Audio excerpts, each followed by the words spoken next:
will immediately cease all communication. Roswell, once just a sleepy city in New Mexico, is now the epicenter of UFO conspiracy theories. And it all started 70 years ago. Roswell encapsulates all of the reasons why the UFO phenomenon has had to be secret. It pinpoints the moment it was decided that the public cannot know the truth about UFOs. And in the decades after America's best-known UFO incident, allegations of alien phenomena skyrocketed, along with reports that the government knew more than they let on and were covering it all up. If the United States Air Force did recover alien bodies, they didn't tell me about it either, and I want to know. But if the government did ever find proof, would they tell us? Those people making national security decisions were probably justified to say, we are not going to tell the world about this just yet. And how far might they go to conceal it? When you get that kind of first-hand look at how these cover-ups work, you're going to be hungry for the truth. Between eyewitness accounts of UFOs and government reports that attempt to debunk them, where does the real truth lie?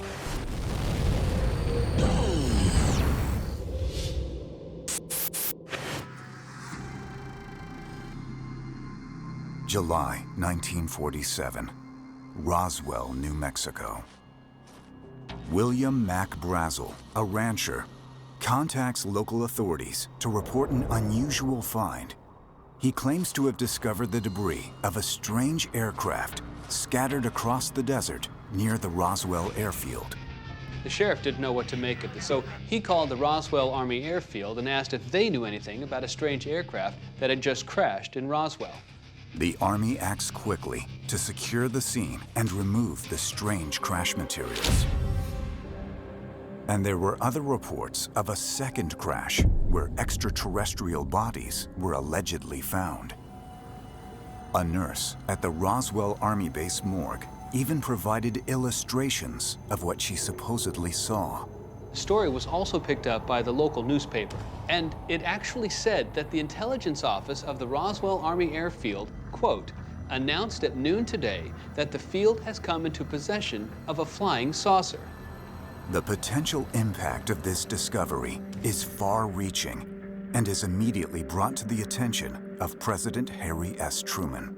When the Roswell crash report hit Truman's desk, Truman considered it significant enough to send one of his top generals, General Nathan Twining, to Roswell to do the accident investigation report.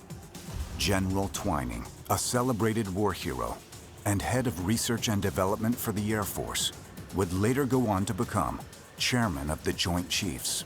You'd have to ask yourself, well, why would Twining go there? We have leaked documents, which have been disputed, but I think are legitimate. And what they indicate is that what Twining found was that what crashed at Roswell was something not from us. It was technology not made by human hands.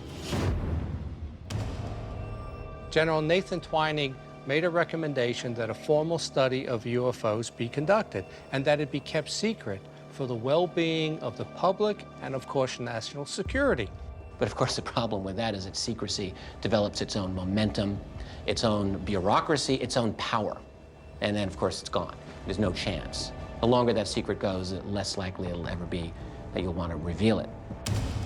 Some believe that secret is sealed forever when the military provides its official response to the Roswell rumors. As part of President Truman's effort to cover up the Roswell crash, he gave instructions to top generals in Washington, who then gave instructions to General Roger Ramey to put an end to the Roswell stories. The material, whatever was captured at Roswell, was then sent off to Wright Field for analysis at Air Material Command. But on its way, they stopped off at Roger Ramey's headquarters in Texas. And this was where photographers took pictures of poor Jesse Marcel standing with this like aluminum foil balloon made to look like a fool. And Ramey was in charge of that whole thing, basically telling the press that it was only a weather balloon. It was a mistaken identity. A UFO stole my neighbor, I don't care. He waved goodbye, floating up through the air. I'll borrow his lawnmower, sleep in his chair. A UFO stole